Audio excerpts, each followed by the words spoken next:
This is the Fiat 500. Not only is it the US return of the Fiat brand, it's the latest car trying to convince Americans that small cars can be interesting, frugal, and fun.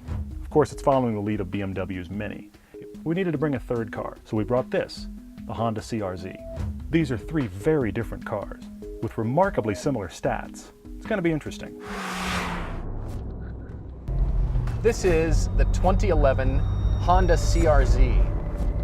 In some ways, it is the spiritual successor to the Honda CRX, which of course is talked about as being an enthusiast halo car. But what's interesting about where Honda's positioned this is they've taken two words that have never gone together, sport and hybrid. Is it possible? That's a hell of a question. Honda claims 35 in town and 39 for the highway. I would think 50 miles to the gallon out of this thing consistently, but because it's sporty, you're gonna try to drive it a little bit harder. Now helping that is right up front, they've got a 6-speed manual offered in this car. Of course, you can get a continuously variable transmission, but we all know that those are about as involving as having sex while wearing a suit of armor. If you want a hybrid and you want a sports car, this is a party of one.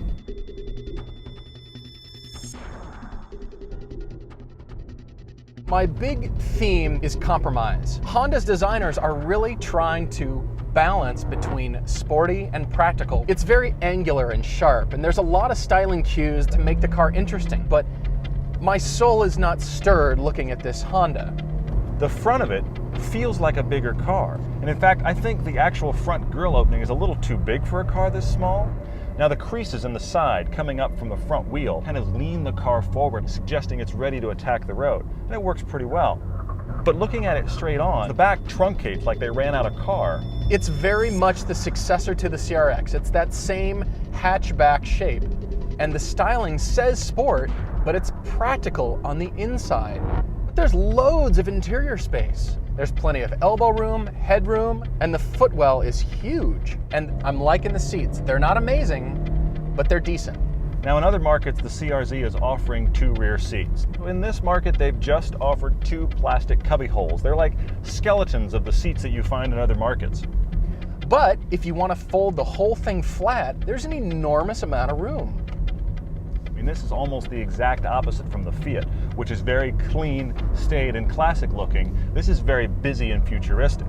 The angles in here are like the sharp angles on the exterior. It all feels very Star Trek. But the more you look at it, there's some logic here. It's very clearly laid out. The CRZ has a drive mode system you can actually feel. Every time you turn the car on, it's going to be in the normal mode. And that's actually perfectly fine for commuting. Compared to the normal mode, sport feels like you floored it, and eco feels like it's offended you actually asked for gasoline. I do have a gripe about the eco button, and that is eco buttons everywhere in cars all over the world. There's a leaf. There's little green leaves on this button. Leaves are not sprouting all over the earth because you used your eco button. I would never drive in anything other than sport mode, which means my gas mileage would probably be about 30. Not terrible, but certainly not, oh look, you drive a hybrid. It is neither all gas or all electric. It is an electric motor assisting the gas motor at all times. So it never runs as a fully electric car, but what's most surprising is that your typical Honda 4-cylinder really has nothing down low. You've got to rev it into oblivion to really find the power. Because of that electric assist, the CRZ is the exact opposite. You've actually got pretty good torque right off of idle. And that's what's making it a sporty, fun to drive little car.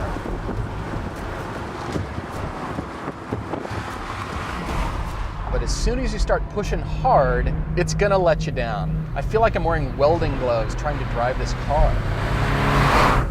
In sport mode, the steering becomes a little heavier. Now it's artificial, the whole steering feel is artificial. But the car itself is so small, you can still sense what it's doing. It's not sharp, and you won't be able to hang on to corners very well. It's honestly a little scary. You can upset this car like that. Yes, it understeers, but if you really overcook it, you can get this car to give you oversteer, which is very strange from a front-wheel drive car, but plays right into a driver's instincts.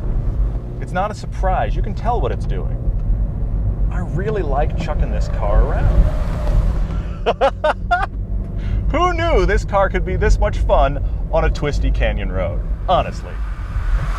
This car is not going to hit all your hot buttons if you want a sporty driving machine. It's just not. It's also not going to hit all your hot buttons if you want a complete hybrid and feel like you're saving the planet. It's a mix of both. This is a fun little car on these roads, and I wouldn't think so.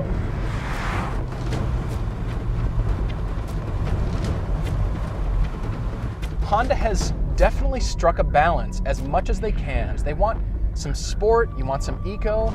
If you're wanting a mix of both, this car is really hard to beat. So I'm actually really glad that Honda made this car, but I'm just not sure who they made it for. This isn't economical enough if you want a gas-sipping star, but it's also not sporty enough if you want a real surprising rock star canyon car.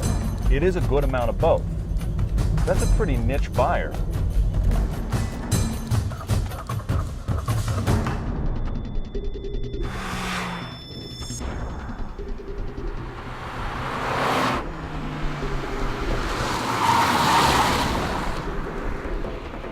I had no bias today. Is that because we didn't bring any German brands? Well, this is kind of German light.